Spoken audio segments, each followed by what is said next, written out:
Alright, so boom, y'all.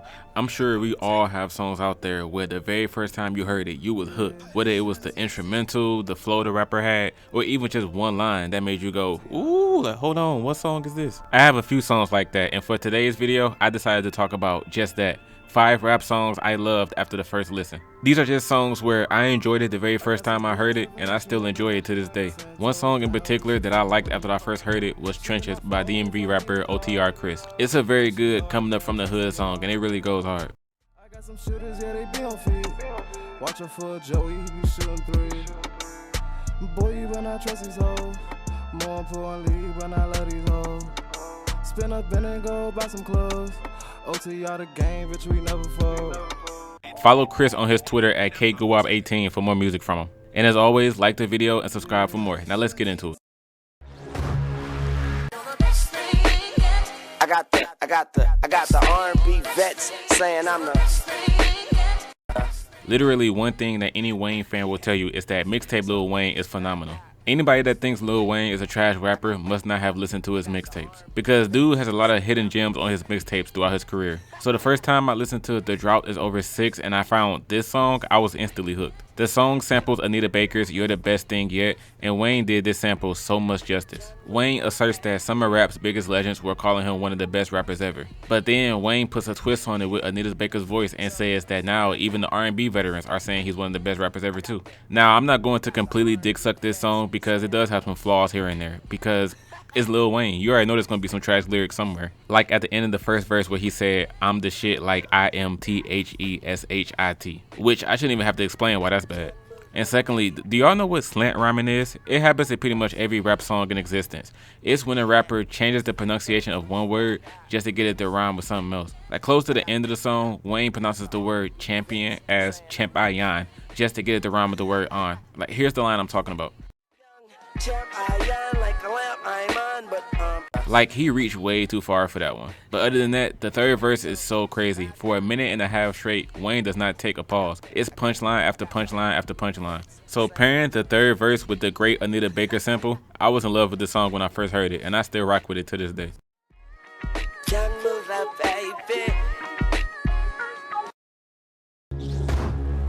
I got so much love for you.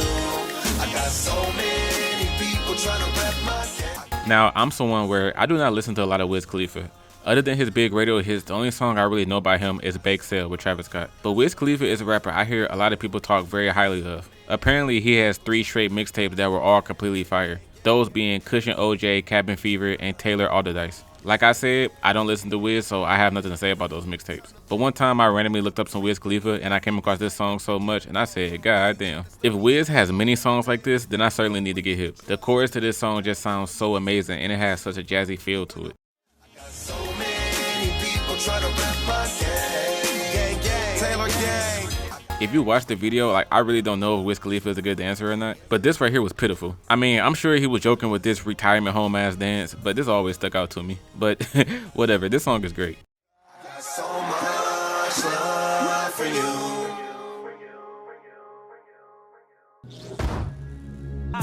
Sometimes I feel like giving up. I got so much up on my shoulders. I'm like, when is enough?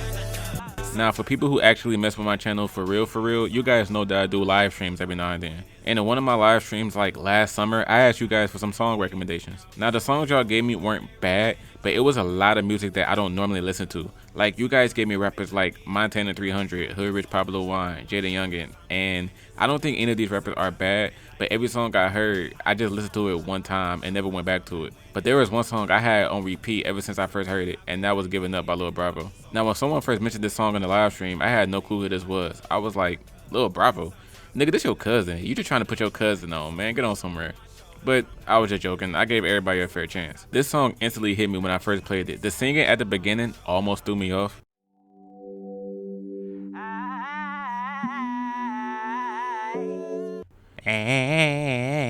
Like, ugh. But then the first 4 bars made up for it and made me keep listening. Like when he said, sometimes I feel like I need to get away. These niggas will talk behind your back, but they will smile on your face. These niggas I thought had my back, they started fading away, but I'ma keep it 1,000 to the end of the day. That part was nice.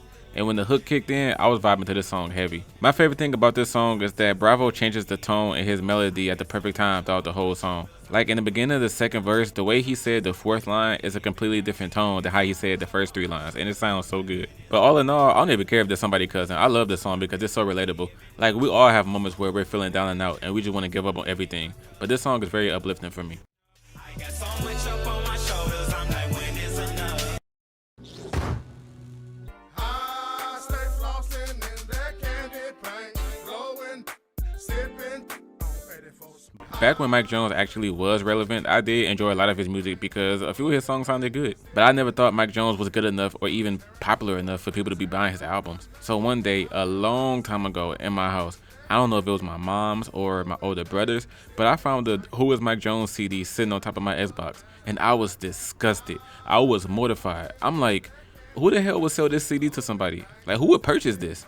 But I listened to it though, and I would never forget when I played that CD. I skipped the first song, which was Back Then, because that's Mike's most popular songs. Like everybody done heard that a million times. But the next song was Flossin' featuring Big Mo. This hook by Big Mo instantly made me love this song. I stay flossing in that candy paint, blowing, sipping. Now, after hearing this song, I started listening to it over and over again, but to this day, I've never listened to this whole album because whenever I played the CD, I went straight to flossing and that was it. About a week later, after I found the CD, my older brother came to me and was like, "Hey bro, have you seen my Mike Jones CD? I swear I had it sitting on top of the Xbox." So first, I was immediately disappointed in my brother.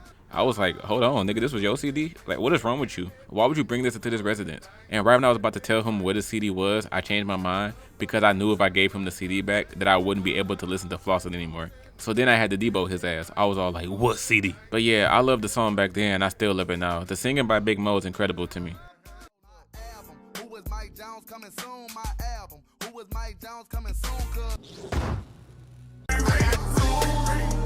One for the plug and one for the load. I got 2 phones, one for the bitches and I will never forget how I first found out about this song. This was way before I even knew who Kevin Gates was. I was catching the bus on my way home one day, and at the time, yes, I had 2 cell phones. So I was checking the battery percentage on each of my phones, and the first one I already had in my hand. So I took my second phone out of my pocket to check the battery percentage on that one. And some hoochie sitting next to me gonna say, "Boy, why you got 2 phones? Who you think you are, Kevin Gates?" So in my mind, I'm like, who the fuck is Kevin Gates? So on the phone I was already using, I looked up Kevin Gates 2 phones on YouTube, and I swear, the remainder of the bus ride, I played this song like 15 times. This song has become a staple for anybody that has 2 phones. If you have 2 phones and somebody asks you like, dang, you got 2 phones?